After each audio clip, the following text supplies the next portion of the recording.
नमस्ते प्यारे साथियों, आपका एक बार फिर से स्वागत है।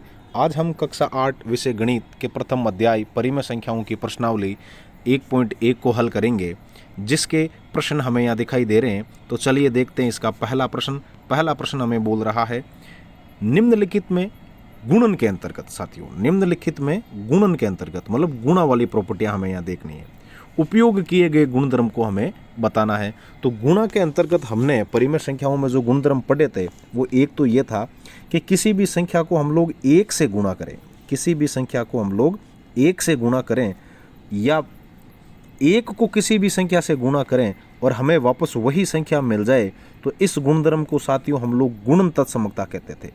गुणन तत्समकता, गुणन तत्समकता, इंग्लिश में इसको मल्टीप्लाई आइडेंटिटी के नाम से जानते हैं।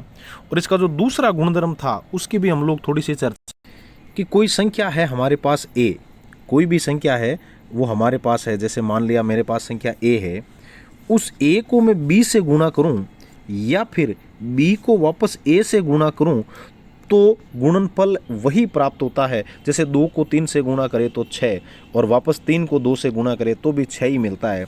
तो गुणा के अंदर ये हमारी जो प्रॉपर्टी है वो हो गई कम्यूटेटिव वाली, या फिर गुणा के अंदर इसको बोलते हैं गुणन कर्म विनिमयता, कर्म विनिमयता। गुणन के अंतर्गत एक प्रॉपर्टी हमारी और बचती है साथियों, कि परिमेय संख्याओं के लिए गुणन तत्समक है वो एक होता है। बिल्कुल अच्छी बात है, आप किसी भी संख्या को एक से गुणा करोगे वापस वही संख्या आएगी और गुणा के अंतर्गत ये आपके तत्समकता का गुणधर्म है। परंतु कोई संख्या है a, उसको मैं ऐसी किस संख्या से गुणा करूं कि मुझे गुणन तत्समक या मल्टीप्लाई आइडेंटिटी 1 मिल जाए।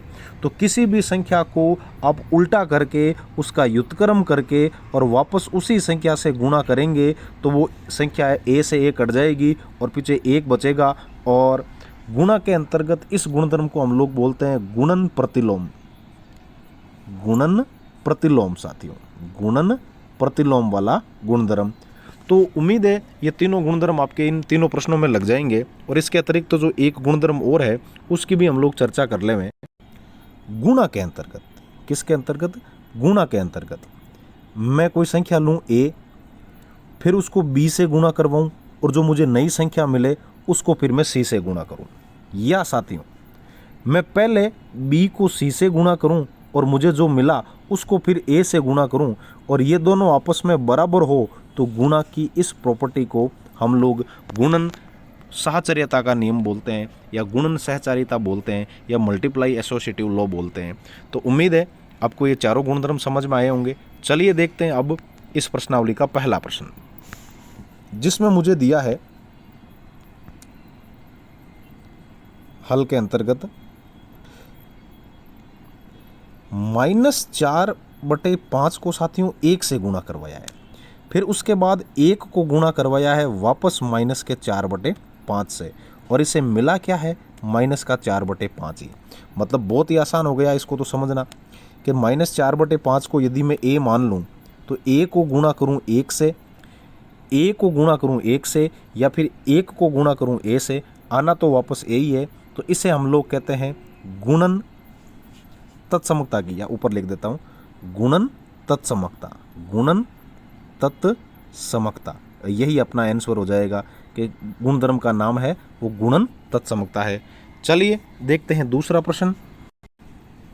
दूसरे प्रश्न में साथियों हमें दिया है -13/17 और फिर उसको गुणा करवाया है -2/7 से, और फिर इस भले आदमी ने क्या किया है, इस -2/7 को लिख दिया पहले और फिर माइनस का जो 13/17 है उसको लिख दिया बाद में। तो उससे कोई फर्क नहीं पड़ता साथियों, इसको आसानी से हम लोग समझने के लिए ये कर सकते हैं, -13/17 को तो a मान लूँ और इसको मान लूँ मैं b। तो इस भले आदमी ने पहले तो गुणा किया था a को b से और फिर वापस बराबर करके b को कर दिया गुणा a से। तो ये हो गया आपके गुणन कर्म विनिमयता का नियम, गुणन कर्म विनिमयता। बहुत ही आसानी से हमने इसको समझ लिया। अब देखते हैं इसी प्रश्नावली के पहले के तीसरे प्रश्न को। -19/29 है, बहुत बढ़िया बात है। माइनस दिया है 19/29 दिया है उसको वापस इसी संख्या को उल्टा करके, मतलब माइनस के 29/19, तो ये माइनस माइनस हो जाएगा प्लस, 19 का भाग 19 में एक बार और 29 का भाग 29 में एक बार, और 1 को 1 से गुणा किया तो वापस a आ गया। मतलब ये हमें बोल रहा है कि एक संख्या लो a और उसको वापस उल्टा करके उसी से गुणा करवाओ तो 1 आएगा। ये जो गुणधर्म है साथियों, इसको हम लोग गुणन प्रतिलोम के नाम से जानते हैं। किसके नाम से? गुणन प्रतिलोम के नाम से, या व्युत्क्रम गुणन के नाम से। तो उम्मीद है ये तीसरा प्रश्न भी आपको समझ में आ गया होगा। चलिए देखते हैं इस प्रश्नावली 1.1 का आखिरी प्रश्न।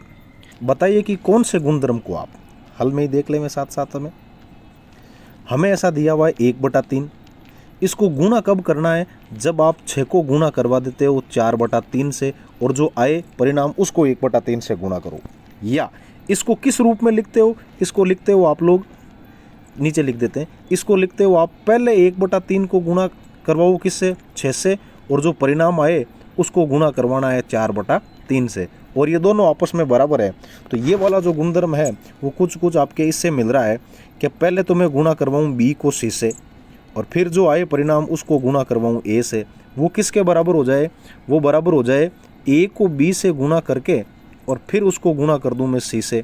तो ये वाला जो गुणधर्म है ये गुणन सहचारिता का गुणधर्म है साथियों। किसका? गुणन सहचारिता का। तो अपना जो यहाँ आंसर है वो हो जाएगा गुणन सहचारिता या गुणन सहचार्यता। तो इस तरीके से हम लोग बता सकते हैं कि गुणन सहचारिता की सहायता से हम इस पूरे a गुणा b गुणा c को पहले a को b से गुणा करवा के और फिर c से गुणा के रूप में अभिकलित कर सकते हैं। तो उम्मीद है आपको ये क्लास समझ में आई होगी। फिर मिलते हैं अगले वीडियो में, तब तक के लिए जय हिंद, राम राम।